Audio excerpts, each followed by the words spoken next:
So I spent most of my life living here, 17 years of my life drinking tap water, under the impression that we were drinking safe water.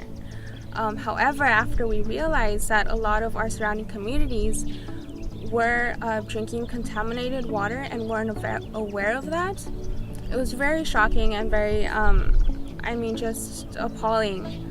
So the fact that we have lived in these communities for so long and we don't have access to safe drinking water.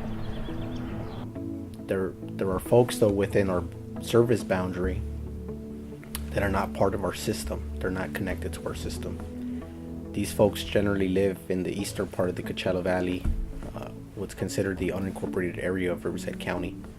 And they're typically disadvantaged communities. And so I think that's where the core of the issue is at, is that these folks are not part of our system. And the way we approach the issue, when we try to consolidate them, when we try to consolidate those systems, we run into a number of issues. I think there's a lot of issues, but when you summarize it all, it always comes down to funding. So one of the solutions for bringing safe and affordable drinking water to these communities is to create a safe drinking water fund. With that fund, we could help maintain these types of domestic wells until another solution presents itself, like more infrastructure coming to these communities so that we can connect to our local water district. Well, what prompted our interest in filing this bill was learning that over 1 million Californians do not have access to safe, clean, affordable drinking water. I was actually quite shocked. I think we all know about the lead poisoning in Detroit. I think most Americans are aware of that tragedy.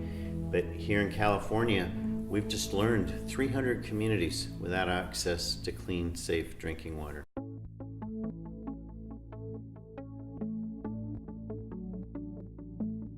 Los principales problemas que he tenido y que es que no tenemos agua potable, no tenemos drenaje y creo que podemos hacer las cosas mucho mejor si tenemos derecho a tener el agua potable. Es una de las metas que queremos cumplir. I live in Coachella where I could just go ahead and open my faucet and trust that water is safe to drink since it is connected to the municipal services.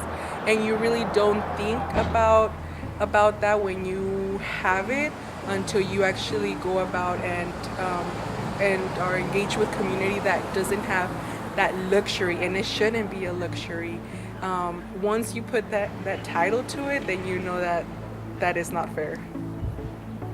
We began to be afraid, of course. And so after that, we would travel into town to purchase stacks and stacks of bottled water.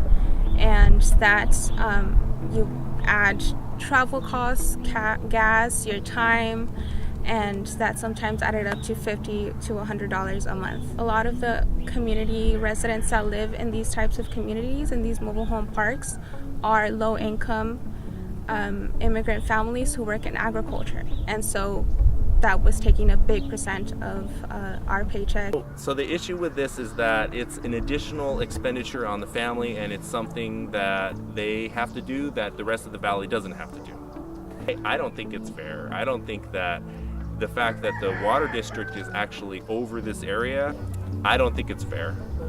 Me contó que usted en varias trailers tienen filtros.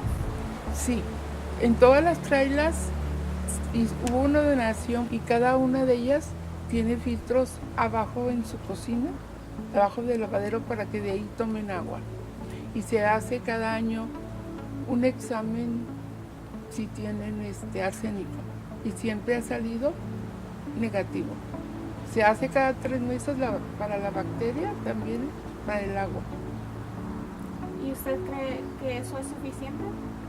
Yo digo que por el momento sí, pero no es suficiente, estaría mucho mejor un agua potable. Así los niños tendrían más salud, más rendimiento escolar y para nosotros no tendríamos que tener tanta preocupación por estar llevándolos para hacer los exámenes de agua. The state's done a great job of getting filters into lots of homes, but that's just a fraction of the folks relying on domestic wells and vulnerable to contaminated drinking water. Literally hundreds of thousands of Californians have no filtration, no treatment, no nothing, and they're still drinking contaminated water. I would like to thank Assemblymember Eduardo Garcia for his support on SB 623, but I would also like to ask Senator Jeff Stone and Supervisor Manuel Perez to support this bill, as it will be very beneficial to all of the communities that they represent.